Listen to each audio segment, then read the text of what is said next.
got my gloves.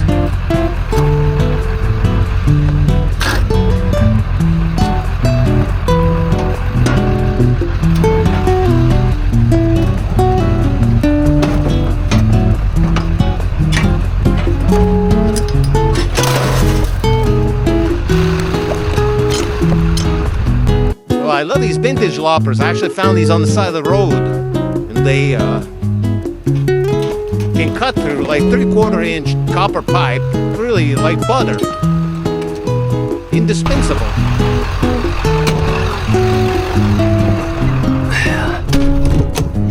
Make sure you get that little shredder.